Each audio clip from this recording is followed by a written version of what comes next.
다음으로는 물리학 박사님이시기도 하시고요. 행정 전문가이시기도 하십니다.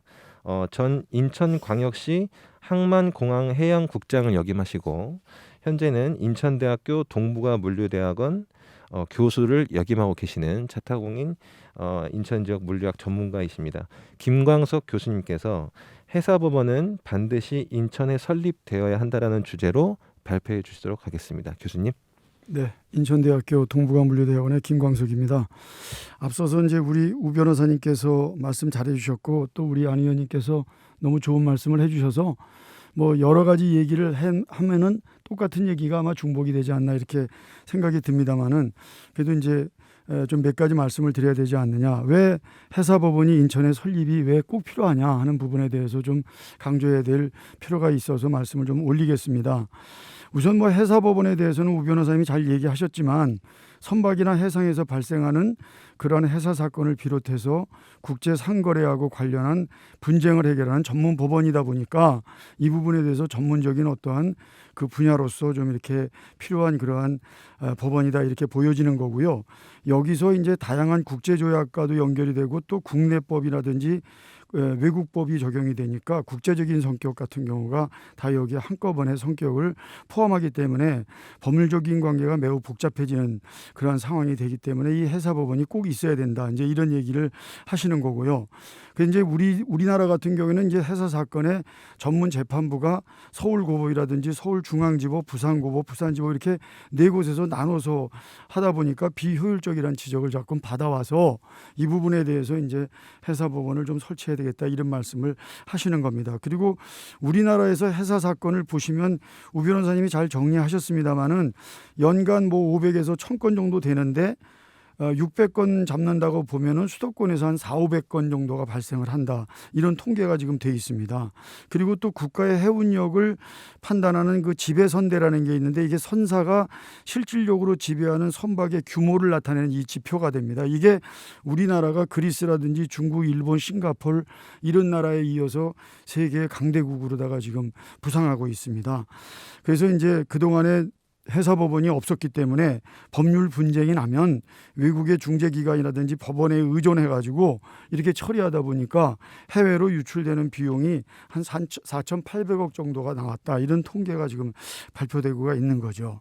그러면 이제 외국 같은 경우 잠깐 보면 중국은 우 변호사님 말씀하신 대로 전국에 10개 해사법원이 있고 24개 지원이 설치돼 있어가지고 또 이 전문 법관도 570명 정도를 배치를 해서 아주 글로벌 수준에 맞는 독립법원으로 이제 운영해 나가고 있다 이렇게 보여지고요.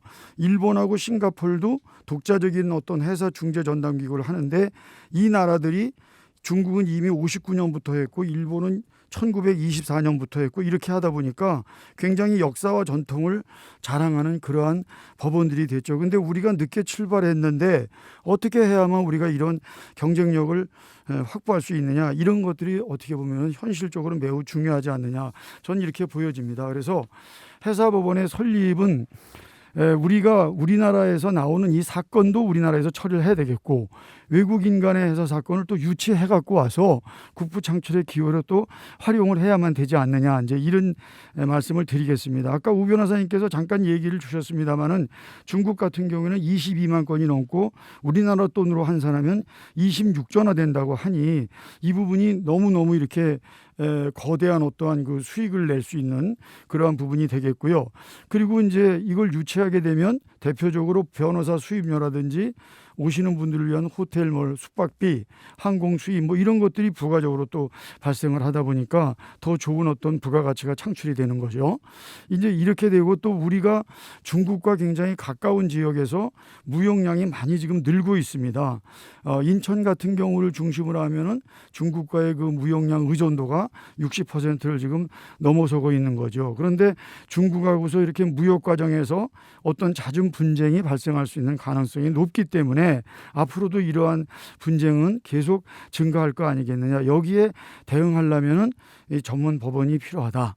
그렇기 때문에 현재로서 이렇게 재판부가 조금 나눠져 있고 기능적 한계가 있고 이런 거를 갖다가 빨리 극복하려면 독립된 어떠한 해사법원의 설치가 반드시 필요하다. 이제 이렇게 보여지겠습니다.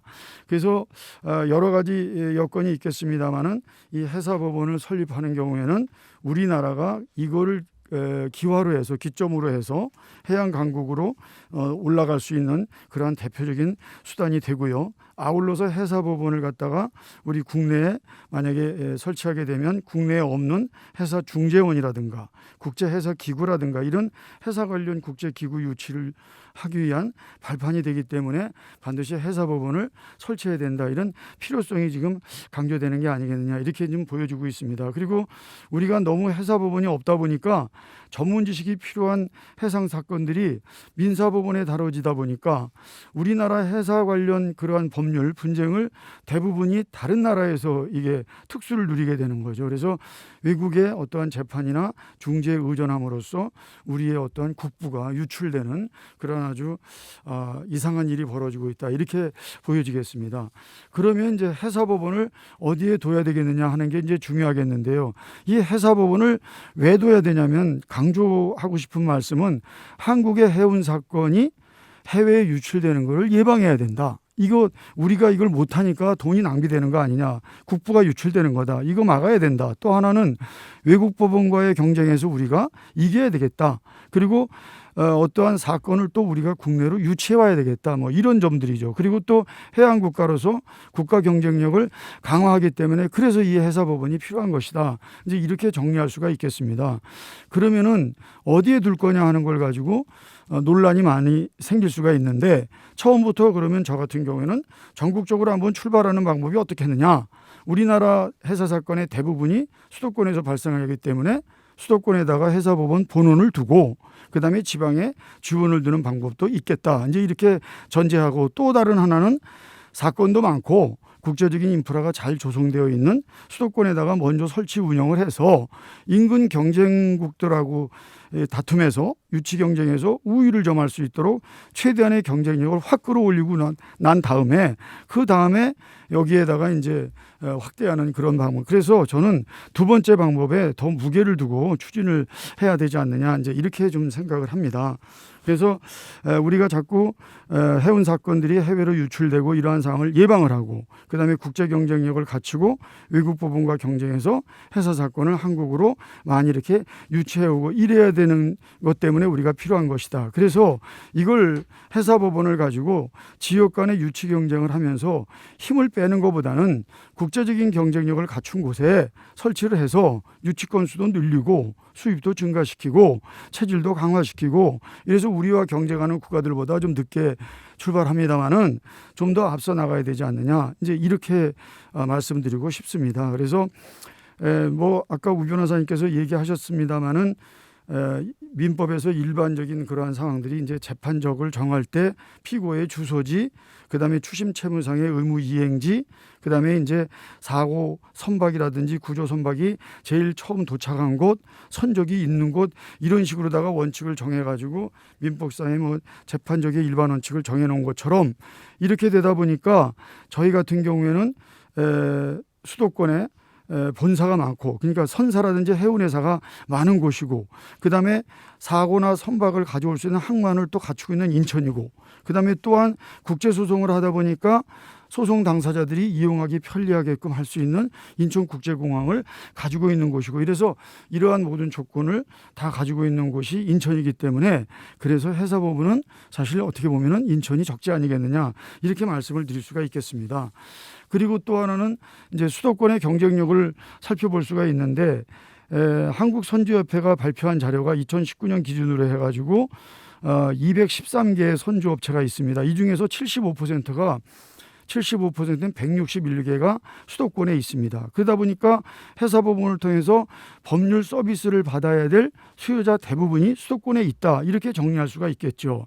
그러면 해사사건 수임 건수를 보면은 우리 안 의원님께서 말씀하셨던 것처럼 수도권이 아주 압도적으로 높은 겁니다. 그래서 이렇게 되다 보니까 다른 곳에 하다 보면 국내 이동으로 인한 불필요한 어떠한 낭비 요인이 또 발생하지 않느냐, 이제 이렇게 볼 수가 있는 거죠. 그래서 가장 큰 이슈가 해운회사라든지 물류회사, 그다음에 관련 보험사 이런 것들이 대부분 소지하고 있고, 그다음에 국제적인 접근이 용이하고 있고, 그다음에 전문적으로 처리할 수 있는 여러 가지 여건이 있기 때문에 여기에 수도권에다 하는 게 좋겠다. 특히 인천국제공항이라든지 국제적인 변호사님, 그다음에 외국에 있는 어떠한 글로벌 어떠한 대학 교수님들, 그다음에 연구기관들, 이런 분들이 여기에 전부 다 포진되어 있기 때문에 경쟁력이 있는 곳에다가 해서 설치를 해서 주변 국가들과의 유치 경쟁에서 밀리지 말고 정말 강력하게 성장 가능할 수 있는 곳에 처음부터 만든다고 보면 수도권이 경쟁력 있는 곳이 아니겠느냐, 이제 이렇게 정리할 수가 있습니다. 그러면 왜 인천이냐, 이제 이렇게 볼 수가 있는데, 우리 인천은 어떻게 보면 중국과 가장 가깝게 인접해 있기 때문에 의존도도 많아졌습니다만은, 특히 이제 2015년도에 저희 인천 신항을 개장을 했어요. 이러다 보니까 해양에 대한 어떤 산업 규모가 좀 커졌고, 여기에 관련돼 가지고 해상 운송이라든지 용선이라든지 선박 건조라든지 뭐 이런 부분에 대해서 전문 지식이 필요한 그러한 해상 관련 사건도 많이 이렇게 증가를 하고 있는 그런 상황입니다. 그리고 국내 사건의 경우에도 모든 어떠한 원피고인들이 다 주사무소가 수도권에 돼 있다 보니까 이런 부분을 신속하게 또 처리를 해야 되겠고, 또 국제기구도 저희 인천에 좀 많이 있고, 또 해양과 관련된 걸 얘기한다 그러면 해양경찰청 본청이 있고, 그리고 아까 말씀드린 대로 유엔 국제 상거래위원회 아시아 태평양 사무소가 여기에 있고, 뭐 이러다 보니까 모든 어떠한 그 회사 사건의 어떠한 법률적인 수요, 그다음에 서비스 수요자, 이런 분들이 몰려 있어서 이 수요자의 접근성과 편의성을 고려했을 때 최적의 장소는 인천이다, 이제 이렇게 할 수 있습니다. 그래서 인천이 왜 필요하냐 하는 것은 인천은 실질적인 수요자의 편익을 극대화할 수 있는 곳이기 때문에 필요한 거지, 다른 걸 갖고 얘기하는 건 아니다, 이제 이렇게 볼 수 있고요. 그리고 또 외국인 어떠한 당사자 재판이라든지 중재를 생각을 해본다 그러면 외국 중재인이 인천국제공항을 통해서 쉽게 이렇게 접근할 수 있는 접근성이 용이할 뿐만이 아니라 여러 가지 긴밀한 업무 연계성도 유지할 수 있기 때문에 특히 수도권 중에서도 인천의 경쟁력이 우수하다, 이제 이렇게 볼 수가 있겠습니다. 그러면 요새 한간에 나오는 부산과 얘기할 수가 있는데요. 이게 만약에 수도권에 밀집되어 있는 모든 그 어떠한 해운사라든지 이런 그 선사에 대한 본사들이 있는데, 여기서 만약에 부산으로 가게 되면은 이해관계자들이 그쪽에 어떠한 시간이라든지 경제적이라든지 이러한 부담들이 굉장히 커질 수밖에 없는 것이다.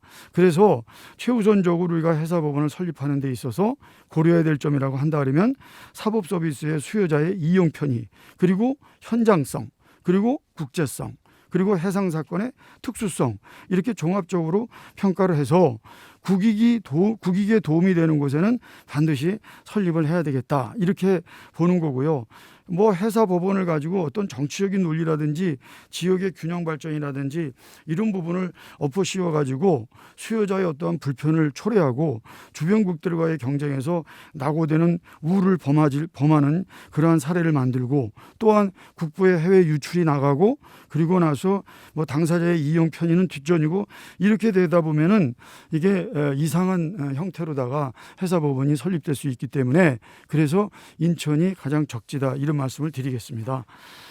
뭐 결론적으로 말씀을 드린다고 그러면은 저희가 15년도부터 법원행정처의 사법제도 개선 과제 중에서 가장 큰 관심을 가졌던 것이 회사법원 설치였습니다.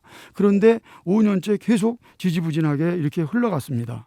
이게 어떻게 보면은 이러다 보니까 우리 인천도 이제는 회사법원을 유치하는데 시민 모두의 어떤 관심이 좀 필요할 때가 되지 않았느냐. 여기에 정치, 언론계, 학계, 시민단체, 뭐 항만 관련 업기관, 뭐 단체 일은 다 전체적으로 해서 범시민적으로 동참이 돼야 되지 않겠느냐 이렇게 보여지고요. 그리고 이제 인천은 지금까지 지역균형 발전이라는 명분으로 수도권 규제 정책으로부터 희생양이 되어 왔습니다. 그래서 이런 부분들에 대해서 어떻게 보면은 정치적인 논리나 지역균형 이런 쪽으로 생각할 게 아니라 정말 수요자의 불편을 초래하고 주변 국가의 경쟁에서 낙오되고 그다음에 국부가 해외 유출이 되고 이용자 편의는 아주 뒷전이고 이런 부분들을 생각해서는 절대 안 되겠다. 이제 이렇게 보여지겠습니다. 그래서 인천에 이러한 부분을 유치를 해서 어떻게 보면은 많은 경쟁력을 가질 수 있는 지역에다가 먼저 잘 설치를 해서 운영하는 게 정답이 아닌가 이렇게 말씀을 드리겠습니다. 이상 마치겠습니다. 네, 교수님 말씀 감사드립니다. 네, 교수님 말씀을 좀 요약하자면 해사 사건은 국제성을 가진 고도로 복잡한 사건이므로 전문성이 있는 법원이 반드시 필요하고 이러한 전문성 있는 해사 법원을 설치를 하기 위해서는 적지가 필요한데 대한민국은 후발주자이기 때문에 인프라가 완벽해서 경쟁력이 있는 인천에 설립시켜서 발전시키는 것이 좋은 방안이다. 이러한 것이 수요자의 편익, 현장성, 그다음에 해사법원의 특수성에 비추어서 당연한 귀결이다라고 말씀해 주신 것 같습니다. 그 교수님 말씀 중에서 그 수요자 편익을 좀 말씀을 좀 듣고 넘어가지 않을 수가 없습니다. 그 선사의 75%가 수도권에 위치해 있다고 하면 내가 어느 법원의 재판을 받느냐가 매우 중요합니다. 인천에는 고등법원이 지금 없기 때문에 고등법원 형사재판을 받기 위해서는 서울의 서초동으로 가야 됩니다. 인천 시민분들께서 뭐 가까운 거리냐 이렇게 생각할 수 있겠지만 교통이 매우 혼잡하고 그렇기 때문에 매우 먼 거리죠. 그리고 예를 들어서 백령도 분이 형사 고등법원 사건을 받으러 가려고 하면 2박 3일을 나오셔야 됩니다. 그래서 법원이 쉽게 접근할 수 있고 법원의 재판을 편하게 받을 수 있다는 것은 국가 경쟁력에 매우 도움이 되는 일이기 때문에 교수님의 이런 의견을 한번 짚고 넘어가지 않을 수가 없습니다. 다시 한번 그 탁월한 식견으로 많은 좋은 말씀 해주신 교수님의 말씀에 다시 한번 감사를 드리도록 하겠습니다.